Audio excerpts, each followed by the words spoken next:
moko na kati ya bana Congo asalaki maso lelo kota marqué na histoire ya mboka na biso ke ye ndazalaki papa ya démocratie na mabele na biso ye ndazalaki papa ya kimia parce que Etienne Tshisekedi alobaka que lite na biso ekozala toujours ya minduki te ya koboma mutu te ya kosala mutu mabe te na symbole wana nde boyebi komba na biso pembeni ya mbota mutu wana. Etienne Tshisekedi alekisaki vi na ye mobimba mpo na ekolo Congo ti mokolo ya suka oyo bino wa bomonaki ntango ye asalaki mitingi na ye atikilaki biso ba recommandation ya liboso bosala maso po te soki likambo ezali ifo boloma na atre bino bato ya opposition na bato oyo baza na pouvoir. Ya mibale alobaki ete ifo tokumba ekolo Congo na kimia mwaso po te tomema peuple na biso na baélection, tomema peuple na biso na bokimia nyonso, topesa oyo ekoki na peuple na biso po alia po dignité na biso ezonga. Na bakati ya ba recommandation wana oyo ayebisaki biso ki ifo tolakisa na mokili ke ba oyo bazali na opposition na ba oyo baza ne bonga ya bokonzi ifo tozala ensemble po te tolakisa Congo, totombola Congo, to répondre na ba besoin ya peuple na biso. Na kati wana nde biso tango ya kufi toyaki lilongo na baninga baso oyo bamonaki ke ifo ezala moko na kati na bango oyo aza korépondre na bakritere na ye, yango nde bayaki kotia ngai ndesika wana na place oyo tozali lelo. Chers compatriotes, ezala mutu afingi na kokoka korépondre te, ezala batongi na koki kosala eloko moko te, parce que Etienne Tshisekedi azalaki na attitude wana. Lelo il faut na lata ye na esprit, il faut na lata ye na ba attitude, il faut na lata ye na attitude ya Congo, na bolingo ya Congo, na ba démarche nyonso oyo esengeli ke peuple na biso bakende na dignité. Yango nde boza komona lelo ezala mutu akofinga ndenge nini, objectif na biso eza ya kokonte ba nombre bafingi biso te, ma objectif na biso eza ya komema peuple na kimia nyonso po te tokende na baélection, tozala bomoko na kati na biso po te peuple na biso dignité na bango emona. Yokaki ba résolution oyo tosalaki nzambo ya likolo ayebi oyo toza kosala na compromettre eloko moko te na population, mais parmi ba mesure ya décrispation oyo ekoleka nyonso ezali retour ya ebembe na ye. Vous savez, chers compatriotes, ezala président de la République, ezala bato nyonso tosi tosololi dossier wana, et awa eza esika ya koyebisa bino détail ete, parce que population baza na besoin ya détail ya makambo wana te, et que volonté ezali oyo population balingi bamona leader na bango, bamona mwana mboka, bamona oyo akotisa démocratie na mabele na biso azonga pote totia ye na se ya mabele.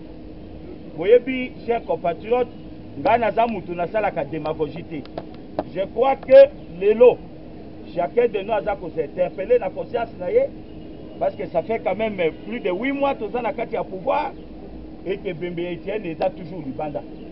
Nga moko naza moko ya bato oyo conscience na ngai ezo permettre ngai nalala pongi ya mutu nyonso, mais na koyebisa peuple na vie eloko oyo eleki nyonso c'est d'atteindre ba résultat.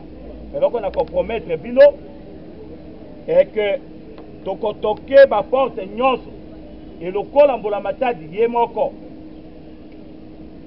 oyo aza mokonzi ya ekolo Joseph Kabila apesa même esika moko oyo bomonaka na Gombawa comme bisika mosusu oyo toza ko explorer na banza likambo oyo ekuumela lisusu te. Ngai moko pe ndenge bayebisaki bino naza kokende pe na poto Vous voyez que ça fait autant d'années. Maintenant, ça fait 12 mois. Moi, si naye, aza toujours au fond d'un assez. C'est beaucoup parce qu'à 12 mois, c'est toute une vie. Et que maman wana aza na 80 ans lelo, du fait que nous batie mobali naye na assez, aza kofanda kaka na assez eza kozala pasi. Au-delà de tout, toza batu. Engai naza moko ya bana o nazalaki na kati ya libota wana. Et je crois que Congolais nyonso azali témoin histoire beaucoup sentir douleur na ngai. Non seulement un an Etienne azaka kana ba frigo, mais ça fait un an maman na biso Marthe Tshisekedi azako fanda kaka na ase ezako pesa biso pasi mingi na âge wana. Certes mobala atikie mais ta o nzamba apesi po atikala na ase il fallait que toi encadrer lolenge mutusu. Bana oyo ya atiki naza ko comprendre douleur nini oyo baza na yango ya komona lelo autant d'années un an mobimba papa na bango aza libanda mais il faut bayeba na maso wana oyo eleki maso eza solution et que solution eza lisusu musika te nga na kokota na démagogie te mais toza ko négocier toza kosala maso parce que problème ya kozonga ce n'est pas ça. Problème il faut toyeba esika nini oyo tokotia ye pote mokili mobimba bamona lukumu oyo topesi. Donc papa était na bundi mingi mpona kokotisa démocratie na RDC e yango omoni lelo délégation nyonso toye po tohonore mémoire na ye toyebisa ye kuna epai azali epai atata nzambe ke malgré asi akei mais toza kaka na ye tokotikala kobosana ye te mpona lutte politique oyo ya malamu oyo ya kitoko mpona exemple oyo atikeli biso ya démocratie ya combat démocratique. Donc yango omoni mobilisation ezalaki makasi na kanisa bongo omoni église nyonso etondi. Donc il fallait tozala présent mpona kohonore mémoire ya patriarche Etienne Tshisekedi wa Mulumba pe ya solo. Alors souvenir nini honorable faut garder na icône ya mboka na biso oyo atika biso ça fait déjà na un jour. Bon basouvenir ndenge nauti koloba eza ebele mpenza ezali kozala constant na lutte politique. C'est-à-dire papa Etienne Tshisekedi atikeli biso ba jeune politicien oyo tozobanda politique ke ntango obandi komba na yo il faut ozala na idéal na eloko ozolanda mpe otikala na ligne de conduite wana okende boye te to boye te. Donc olanda mpenza idéologie oyebi ke ozolute mpona démocratie otikala kaka na ligne ya démocratie wana ezali leson monene oyo papa Etienne Tshisekedi le patriarche atikeli biso baoyo tozokota na politique na se. Merci. Voilà.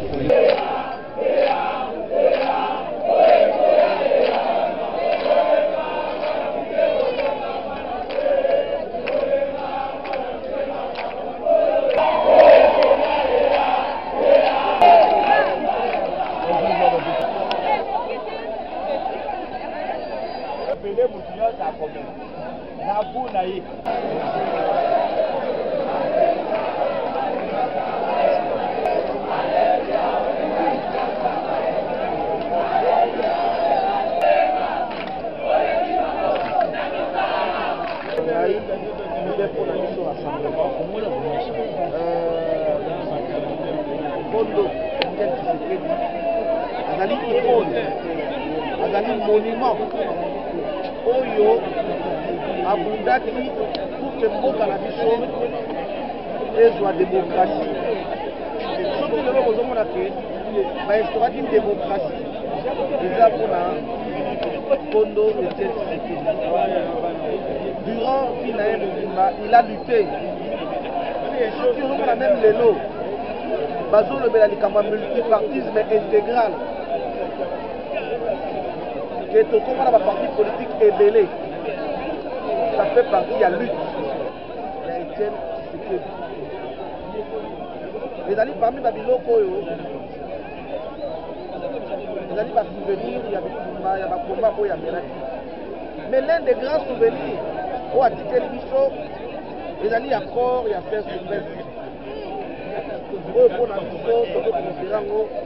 comme testament. Parce que ni c'était cet accord, mais Mboka Oyo, il n'a pas été embrasé. Moto le n'a pas été là. Makila, il n'a pas été tanga. Mais papa était Tshisekedi dit non. La monnaie comme il faut essayer de la dialogue, parce que le Congo nous appartient tous. On a mis l'élection. Donc pour Nanga, c'est l'un des grands souvenirs qu'on a en ce moment. Il n'y a pas de Tshisekedi, c'est l'accord du 21 décembre. Rassemblement des alliés et l'Okoyo, structure politique de Kamami na Mwana Mboka, Joseph Olengankoy. Rassemblement de Onganaebi. C'est vrai. Peut-être qu'ils sont là, ils sont limité. Ils ont un point de divergence. Quand on a quitté sur certains points. Mais dire que le rassemblement est à on évité quoi à mais Bruno Tshibala, Roger Lumbala, on peut passer maman. Est-ce que Batoumi va aller pour le moment pour le rassemblement? Mais le ministre Moussou Baza a le rassemblement est allé à faire, il y a ma proposante. Tout le temps, il y a de Roger Lumbala. Un individu. Est-ce que composante est allé signature? Il y a acte à général. Parce que Boloko, Azali plutôt à bénéficier de la mesure, il y a des expansions politiques. Il y a encore, et c'est Ngeli Azala humble. Et non, à l'Obakake Kosala. Non, ils sont sérieux. Le rassemblement n'est pas une affaire d'individus, je le répète, c'est une affaire de composantes. Bruno Tshibala, en tant que Premier ministre, je m'étonnais qu'elle ne me violait l'article 96 de la Constitution.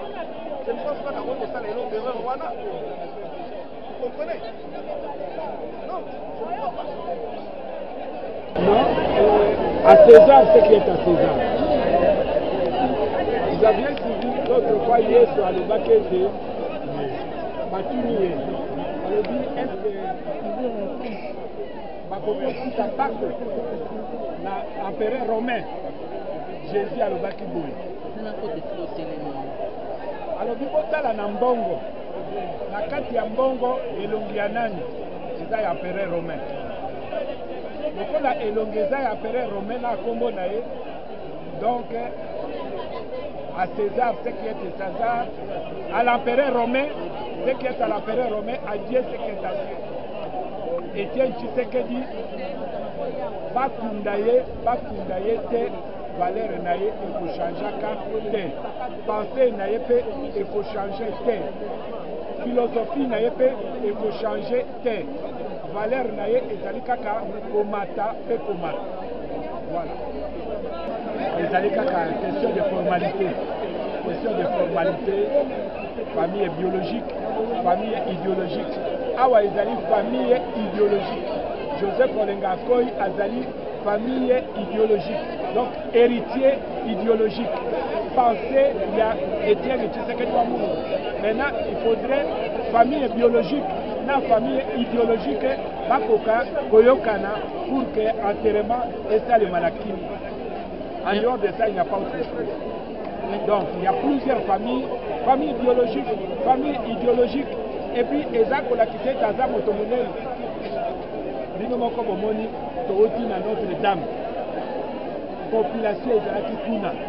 Peuple oyo ezali awa na enseignement. Ezako te ya bino te. Bino boza batu ya mayele. Bino ba journaliste. Boza batu ya mayele. Ete bino te. Merci beaucoup, madame. Pour moi, en tant que coordonnateur national de la société civile et révolutionnaire, nous avons été à Genève par l'implication personnelle du président Etienne Tshisekedi Tshilombo, dont paix à son âme. Et nous avons été au dialogue de la Saint-Sylvestre où notre société civile a pris part dans les travaux de dialogue et a créé le rassemblement aujourd'hui où nous sommes. Nous avons pris part aussi au pourparler de l'interdiocésain c'est par la bénédiction de Etienne Tshisekedi Wamulu. Le jour d'aujourd'hui, vous êtes témoin historique de palper qu'effectivement, il est le père de la démocratie. Et non seulement il a instauré la démocratie en RDC, et aussi dans toute l'Afrique, puisque c'est une image emblématique, une icône de l'Afrique, comme Mandela en a laissé aussi l'histoire, et aujourd'hui c'est Etienne Tshisekedi Wamulu. Voilà pourquoi Tshisekedi avait d'office biologique, Tshisekedi avait de fils idéologique, et Tshisekedi avait de fils politique.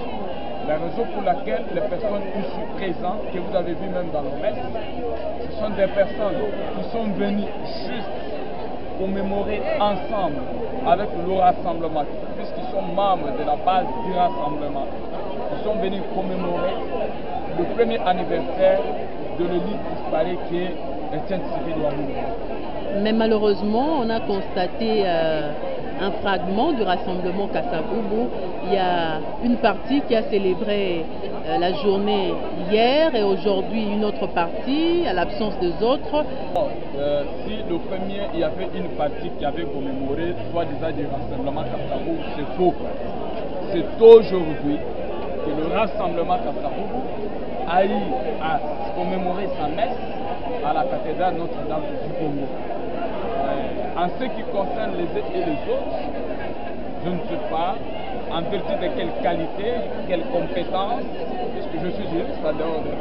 Actuellement, il y a trois rassemblements. Il y a le rassemblement Tibala, le rassemblement Bala et puis le rassemblement Télétisé. Les rassemblements E1, c'est-à-dire les fondamentaux de Genval, que nous sommes ici. Pourquoi nous sommes même au gouvernement pour la cohésion. M. Tibala, qui est le Premier ministre, est parti avec notre bénédiction d'ici. C'est-à-dire la signature plutôt du président du Conseil d'État du rassemblement, Joseph Olenganko Yukuru. Donc il n'y a jamais eu de rassemblement Kasavubu, moins encore plusieurs rassemblements.